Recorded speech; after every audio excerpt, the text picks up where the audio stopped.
नमस्कार। दादी की कहानी में आप सबका स्वागत है।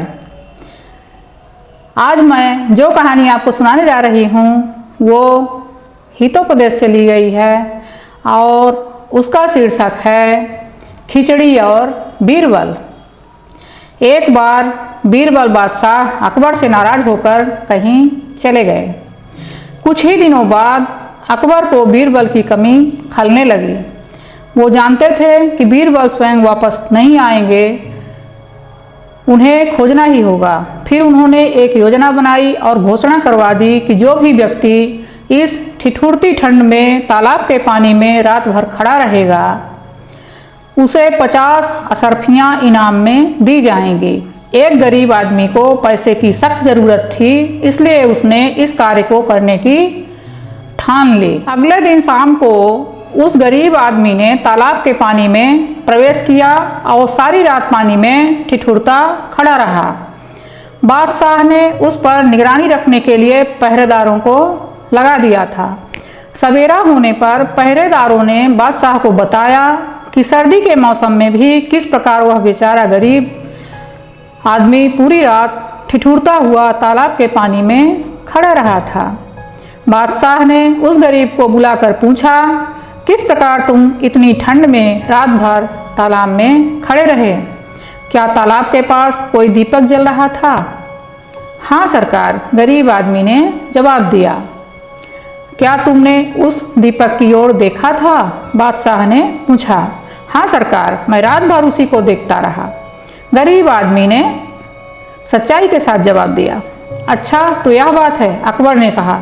तुम रात भर तालाब के पानी में इसीलिए खड़े रह सके क्योंकि तुम्हें उस दीपक से गर्मी मिलती रही, इसीलिए तुम्हें इनाम नहीं मिलेगा, दफा हो जाओ।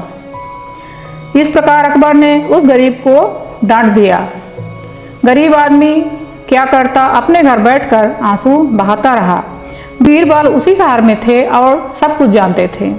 वे उस गरीब के पास पहुँचे और धैर्य बंधाया कि उसके साथ न्याय होगा।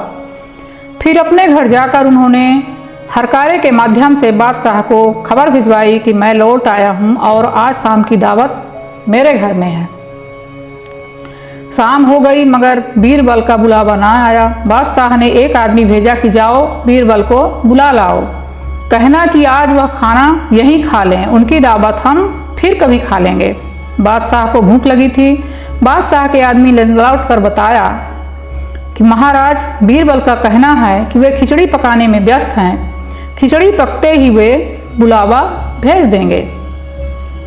काफी समय तक बीरबल नहीं आए। बादशाह ने बीरबल को बुलाने के लिए दूसरे सेवक को भेजा। उन्होंने भी लौटकर वही संदेश दिया जो पहले वालों ने दिया था। आखिर बादशाह स्वयं बीरबल के घर पहुंचे और वहां आंगन का नजारा देखकर दंग रह गए। बीरबल ने जमीन पर आग जला रखी थी और 3 ऊंचे बांसों पर एक मिट्टी की हंडिया बंधी हुई थी। बादशाह ने कहा, बीरबल, यह क्या बेवकूफ़ी है? जमीन पर जल रही आग की तपन इतनी ऊंची हंडिया तक कैसे पहुंच सकती है? क्या आज हमें भूखा मारने का इरादा है? बीरबल बोले, महाराज, जब 1 मील दूर जलते दीपक की गर्मी पाकर कोई आदमी सारी रात ठिठुरती ठंड में तालाब के पानी में खड़ा होकर गर्मी पा सकता है, तो इस आग की तपन क्या 5 फीट ऊंची हंडिया तक नहीं पहुंच सकती? यह सब तो हमने तुम्हारी खोज के लिए किया था। हमें खुशी है कि हमारी तरकीब काम आई और तुम मिल गए। प्रजा सच कहती है कि बीरबल गरीबों के सच्चे हितैषी हैं। ऐसा कहकर बादशाह ने बीरबल को गले लगा लिया और उस गरीब को 500 अशर्फियाँ इनाम में देकर विदा किया।